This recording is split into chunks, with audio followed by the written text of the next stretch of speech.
Mediaite reports Jasmine Crockett refuses to apologize after calling wheelchair-bound Greg Abbott Governor Hot Wheels. God bless you, Jasmine Crockett. Don't let them twist your arm. She's gonna feel pressure, not just from Republicans, not just from the media, but also from leadership in her own party. And she stood strong. And she said, we're not doing this anymore, bro. We're not doing this anymore. If you guys want to live in a world where there's mutual respect all around politically, and nobody smears anybody else, and nobody does low blows, the left, Democrats, liberals, and leftists are more than happy to live in that world. But we don't live in that world. In this video from Kyle Kulinski on his channel, Secular Talk, he takes a look at a number of different issues that are currently unfolding. Specifically in the example I showed, Representative Jasmine Crockett refusing to apologize for a joke she made about Texas Governor Greg Abbott. Why don't we take a look at this video together? He makes a lot of great points, and he touches on a lot of different topics. I'll have thoughts, as I do. I'm a fan of Kyle Kulinski. I do a lot of Kyle Kulinski's content here, and I recommend you check out his channel. And then I want to know what you think in the comments. This regime never gives me a break. It's one thing after the next thing after the next thing. So we got a lot of stuff to talk about. In just a second, MAGA is absolutely losing their minds over Jasmine Crockett telling an edgy joke. So we'll dive into that. We'll also get to some huge news that dropped last night, namely that a Democrat won in a Trump plus 15 district in a special election. So it's happening. It's happening is all I have to say about that one. Then we'll get to the MAGA stooge Mike Walls crashes out and lies relentlessly on Fox News to try to save his ass. This is, of course, over Signalgate, where they were discussing the imminent attack on the Houthis, and they accidentally brought a journalist into the group chat, so we'll talk about that. Then we also have just nightmare stories. Columbia student valedictorian who's being hunted by ICE. We have Israelis attempting to lynch, and they tortured an Oscar-winning filmmaker. You guys know, literally just won the Oscar. Just won the Oscar recently. They tried to lynch him. Says a little something about what's going on in Israeli society, doesn't it? And then later on, Jon Stewart steamrolls the fake free speech loving right-wingers who pretended to be all about that life and then immediately flipped on that principle as soon as they got in power and started demanding censorship and started demanding people get deported for hurting their feelings. All right, let's go ahead and dive into it. So Jasmine Crockett was giving a speech at the Human Rights Campaign, and man, the right-wingers seized on this, and they thought they had one. They thought they were going to gin up fake outrage and try to drag her down because she dares to have a spine and speak the truth and be a little edgy from time to time and not take any shit from right-wingers. So here's what she said, and then I'll give you some more context on it. Because we in these hot-ass Texas streets, honey. Y'all know we got Governor Hot Wheels down there. Come on now. And the only thing hot about him is that he is a hot-ass mess, honey. So yes. So the reason why the right seized on this and tried to make it a big deal is because she's calling Governor Greg Abbott of Texas Governor Hot Wheels. And Governor Greg Abbott is in a wheelchair. He's been in a wheelchair for a very long time, right? And so they, oh, how dare you say such a thing like that? It hurts his feelings. It hurts my feelings. This is one of my favorite responses to it. Nazis on this site. So this is like really ableist, guys. Oh, please. Guys, I don't want to hear it. I don't want to hear it. My whole life, right-wingers have been able to viciously and ruthlessly go after their opponents in the most demeaning terms possible. And the left always had to do the Michelle Obama thing, right? The Democrats had to say, oh, when they go low, we go high, and that's why we're superior morally. But guess what? We tried that for a really, really long time. It doesn't fucking work, dog. There's apparently zero consequences. If you're edgy, if you're aggressive, there's zero electoral consequences for that. So the right, again, gets to viciously smear anybody and everybody they disagree with. They get to say stuff like this on a regular basis, and there's no accountability. And they want an uneven playing field. They want a double standard baked into our political system where they can say whatever and you can't react to it. But holy shit, if you tell an edgy joke, oh, we're going to try to make it the end of your career. Well, as people immediately pointed out in the wake of this, remember this moment from Trump? This is when he was on the campaign trail in 2016. What you're seeing here is a disabled reporter, and Trump was giving a speech. He said he confronted this guy because he said something that Trump didn't like. And the guy was like, oh, I don't remember what I said and stuff like that. And as he's pretending to be this man responding, he does that with his hands. Now, what was the reaction from the right at the time? Fucking crickets. Nothing. You could hear a pin drop. Because they don't give a fuck. If they decide, hey, you're on our side, you can say, they made, how many murderers have they made fucking spokespeople for the right-wing movement?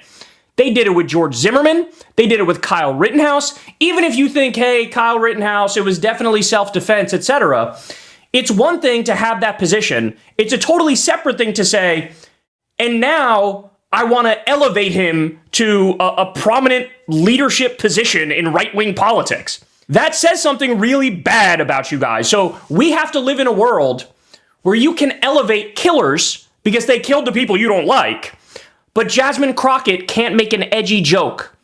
It's true, and I think it is a testament to how prevalent this double standard is, that you have to stop and think about it for a second, that he pardoned all of the violent offenders on January 6th, people who assaulted police officers, they're pardoned and hailed as heroes.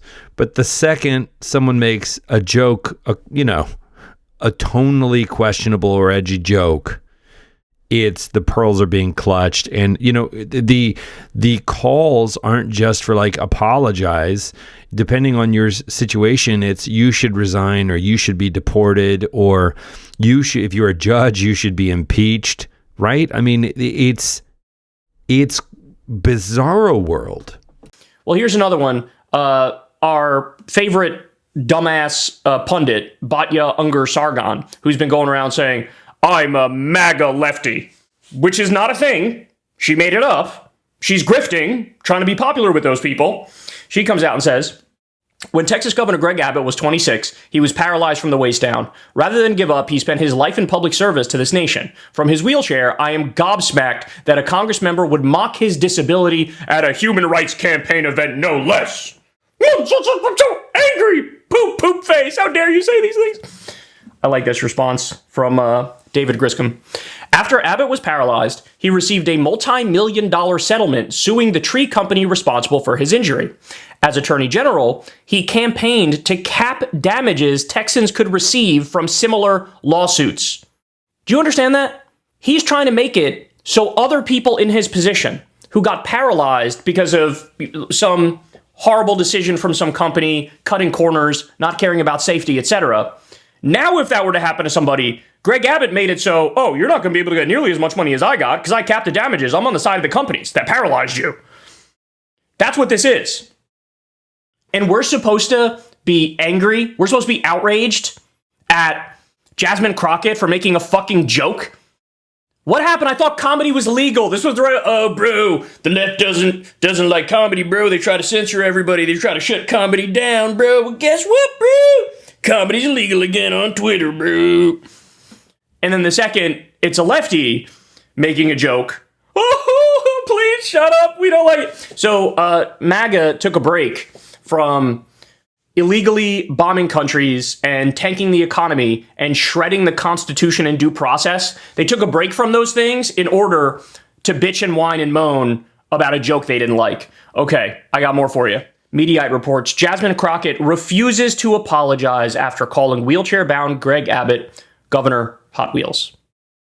God bless you, Jasmine Crockett. Don't let them twist your arm. And by the way, just so everybody understands, you're out of your minds if you think Hakeem Jeffries and Chuck Schumer and the Democratic leaders are not on the side of conservatives with this. Assholes like Dean Phillips, people like that will clutch their pearls. Oh, you've been too rude to the governor. So she's going to feel pressure, not just from Republicans, not just from the media, but also from leadership in her own party. And she stood strong. And she said, go fuck yourselves. We're not doing this anymore, bro. We're not doing this anymore. If you guys want to live in a world where there's mutual respect all around politically, and nobody smears anybody else, and nobody does low blows, the left, Democrats, liberals, and leftists are more than happy to live in that world. But we don't live in that world. And for decades now, you guys have been completely and utterly fucking unhinged, saying the worst things imaginable about us. So now, okay, you're going to get a taste of your own medicine and tell me how you like it.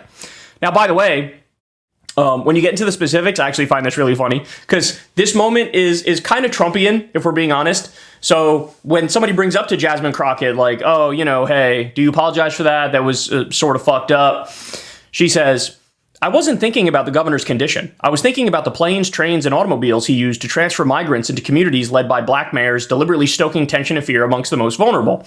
Literally, the next line I said that he was a hot-ass mess, referencing his terrible policies. At no point did I mention or allude to his condition. So I'm even more appalled that the very people who unequivocally support Trump, a man known for racially insensitive nicknames and mocking those with disabilities, are now outraged. Keep the same energy for all people, not just your political adversaries. So what she's saying here is, who, me? I wasn't even talking about his wheelchair, bro. I was talking about the wheels on the buses that he uses to send migrants to blue cities. Now, do I believe that? No. But does that mean I don't agree with her? Also, no. I have no problem with her saying, yeah, I meant this other thing, even though I don't think she did. I'm fine with that. Because how many times? Trump has done this exact same move 7,412 times. And every single time, fucking nothing comes of it. No backlash, no fighting back. Nobody's like, all right, that's it. We're actually done with Trump now. The right embraces him no matter what. So again, now what we're seeing is the Democrats, the liberals, the leftists are realizing, oh, this is 2025. This isn't fucking 1992. I get to say whatever the fuck I want about you, and you have to take it. And if anything, you're going to look like the oversensitive snowflakes. Now, I should also point out, guys, I don't want to hear it from people who were literally just cheering Donald Trump destroying the Department of Education. Greg Abbott was cheerleading Trump destroying the Department of Education. What's one of the things that the Department of Education does? Oh, that's right. They make sure we can take care of students with disabilities. That's what that's one of the main things the Department of Education does.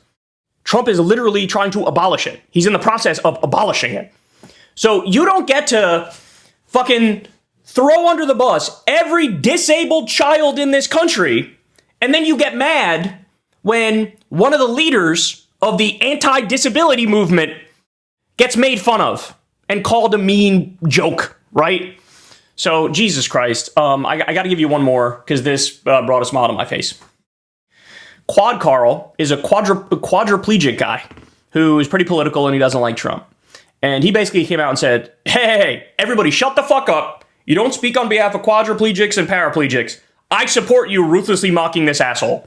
And so he tweeted this, and it's a picture of Greg Abbott, and it says, Adolf Sittler. So a little bit of a green light here from people with disabilities who are like, you have a complete and utter green light to go after this fucking guy.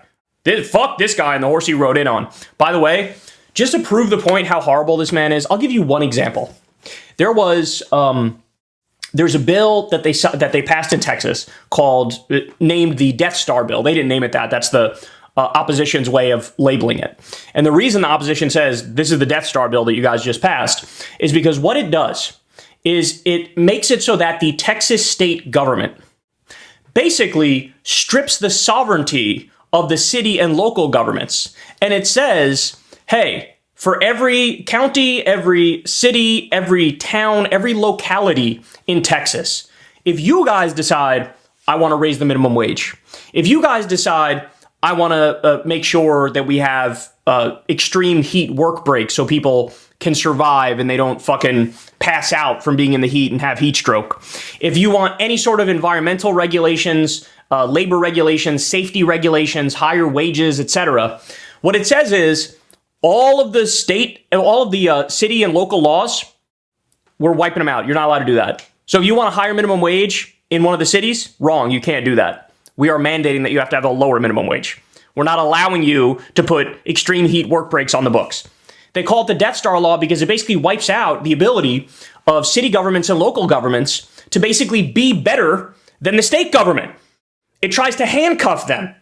Now, thankfully, one of the courts slapped it down and said, this is wildly wrong. You can't do this, right? But this is the sort of shit that Greg Abbott tries to do. This is the sort of shit. He wants a lower minimum wage. He wants no extreme heat work breaks. He wants no labor policies like, anti-child labor laws and things of that nature. He is 110% on the side of big business, even when big business fucks over disabled people. And none of these people really care about Greg Abbott's feelings. They clutch their pearls and they condemn Jasmine Crockett and her edgy joke because they want to hold up some example that they are inclusive and that it's not all about surface stuff like this for them, when of course it is. Do you think there's any loyalty to Greg Abbott? And do you think for a second that if it became inconvenient to keep supporting Greg Abbott, they would? No, he'd be thrown under the bus like everybody else before him in other roles has been. So it's all just more of the same BS. Right? So I don't give a fuck if Jasmine Crockett meant it in the way that she described. I'm talking about his policies and all. I don't care if she meant it that way. And honestly, I don't give a fuck if she meant it like, yeah, I'm calling you Governor Hot Wheels. Like, you're sitting in a wheelchair, I'm gonna call you that. That doesn't mean I'm saying all people in wheelchairs are a problem. You are a fucking asshole. And that's why I'm calling you that. This is the kind of energy we need. I don't know if you noticed, but Trump being a colossal asshole to everybody he disagrees with actually skyrocketed his popularity with the right-wing base.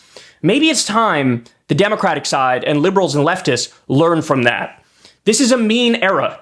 Stop tying both hands behind your back and then going into a boxing match with somebody holding a fucking sledgehammer.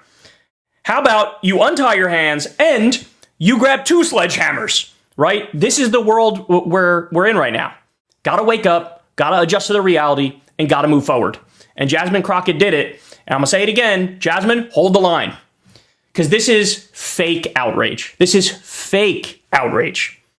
They don't actually care. They view it as like a politically savvy thing to do. To say, oh, you better apologize and how dare you. Because again, they want a rigged playing field where they get to say and get away with whatever the fuck they want to, and you need to abide by all the rules of civility and decorum. And we're not doing this anymore. We're not doing this anymore. I want this energy times 1,000. Let's get it. Kyle Kulinski is right. I do agree. Why don't you let me know what you think in the comments?